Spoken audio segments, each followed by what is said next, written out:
ಸಮರ್ಪಕವಾಗಿ ಕುಡಿಯುವ ನೀರನ್ನ ಪೂರೈಸುವಂತೆ ಆಗ್ರಹಿಸಿ ಖಾಲಿ ಕೊಡ ಪಾತ್ರೆ ಹಿಡಿದು ಗ್ರಾಮಸ್ಥರು ಪ್ರತಿಭಟನೆ ನಡೆಸಿದ ಘಟನೆ ಬಾಗಲಕೋಟೆ ಜಿಲ್ಲೆಯ ಗೂಳೇದಗುಡ್ಡ ತಾಲೂಕಿನ ಕೆಲವಡಿ ಗ್ರಾಮ ಪಂಚಾಯಿತಿ ಮುಂದೆ ನಡೆದಿದೆ.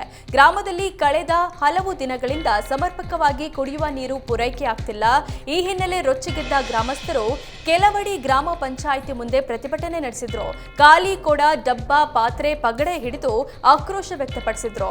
ಕಳೆದ 20 ವರ್ಷಗಳಿಂದ ಬೇಸಿಗೆ ಸಂದರ್ಭದಲ್ಲಿ ಕುಡಿಯುವ ನೀರಿನ ಸಮಸ್ಯೆ ಉಲ್ಬಣವಾಗುತ್ತೆ ಅಂತ ಆಕ್ರೋಶ ವ್ಯಕ್ತಪಡಿಸಿದ್ರು. ಜಿಲ್ಲಾಡಳಿತ ಸ್ಥಳೀಯ ಆಡಳಿತದ ವಿರುದ್ಧ ಘೋಷಣೆ ಕೂಗಿ ಆಕ್ರೋಶ ವ್ಯಕ್ತಪಡಿಸಿ ಶಾಶ್ವತ ಪರಿಹಾರ ಕಲ್ಪಿಸುವಂತೆ ಒತ್ತಾಯಿಸಿದ್ರು. ಹಾವೇರಿಯಲ್ಲಿ ವೃದ್ಧೆಯೊಬ್ಬಳು ಮೈಮೇಲೆ ದೇವರು ಬರೋದಾಗಿ ಡ್ರಾಮಾ ಮಾಡಿ ಜನರಿಗೆ ವಂಚಿಸಿರುವ ಘಟನೆ ನಡೆದಿದೆ. ಅಜ್ಜಿಯ ಮಾತು ಕೇಳಿ ದಂಪತಿಯೇ ದೂರವಾಗಿರುವ ಘಟನೆ ನಡೆದಿದೆ. ಮೈಯಲ್ಲಿ ದೇವರು ಬರೋ ಅಜ್ಜಿ ಮಾತು ಕೇಳಿ ಯುವತಿ ತನ್ನ ಪತಿಯನ್ನ ದೂರ ಮಾಡಿದ್ದು ಈ ಘಟನೆ ಕೋರ್ಟ್ ಮೆಟ್ಟಿಲೇರಿದೆ. ತನ್ನ ಹೆಂಡತಿ ತನ್ನಿಂದ ದೂರ ಮಾಡಿದ್ದಾರೆಂದು ಮೃತ್ಯುಂಜಯ ಎಂಬ ಯುವಕ ಪೊಲೀಸರಿಗೆ ದೂರು ನೀಡಿದ್ದಾರೆ. ಕಳೆದ 1 ವರ್ಷದ ಹಿಂದೆ ಚೇತನ ಮೃತ್ಯುಂಜಯ ಮದುವೆ ಆಗಿದ್ರು. ಮದುವೆ ಬಳಿಕ ಮೃತ್ಯುಂಜಯ ಚೇತನ ನಡುವೆ ಭಿನ್ನಾಭಿಪ್ರಾಯ ಹೆಚ್ಚಾಗಿದೆ. ಈ ವೇಳೆ ಕಬ್ಬೂರು ಗ್ರಾಮದ ಪಾರವ್ವ ಎಂಬ ಅಜ್ಜಿಗೆ ಮೈಯಲ್ಲಿ ದೇವರು ಬರುತ್ತೆ, ಏನೇ ಕಷ್ಟ ಇದ್ರೂ ಪರಿಹಾರ ಆಗತ್ತೆ ಅಂತ ಸಂಬಂಧಿಕರು ಹೇಳಿದ್ರು. ಆ ಅಜ್ಜಿ ನಿನ್ನ ಗಂಡನ ಮನೆಗೆ ತೆರಳಬೇಡ, ಅಪಾಯ ಇದೆ ಅಂತ ಚೇತನಾಗೆ ಸಲಹೆ ನೀಡಿದ್ಲಂತೆ.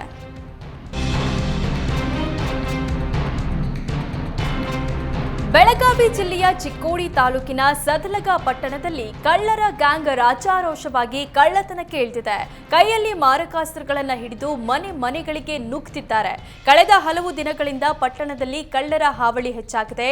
ಕೈಯಲ್ಲಿ ಚಾಕು, ತಲವಾರು ಹಿಡಿದು ಕಳ್ಳತನ ಮಾಡುತ್ತಿದ್ದಾರೆ.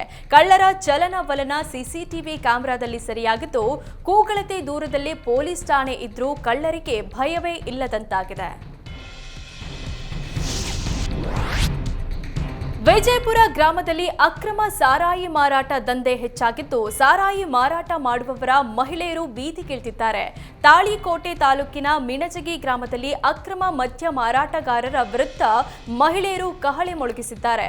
ಅಕ್ರಮ ಮದ್ಯ ಮಾರಾಟಕ್ಕೆ ಕಡಿವಾಣ ಹಾಕುವಂತೆ ಪೊಲೀಸರಿಗೆ ದೂರು ನೀಡಲಾಗಿದ್ದು, ತಕ್ಷಣ ಗ್ರಾಮಕ್ಕೆ ಬಂದ ಪೊಲೀಸರು ಮದ್ಯ ವಶಕ್ಕೆ ಪಡೆದಿದ್ದಾರೆ.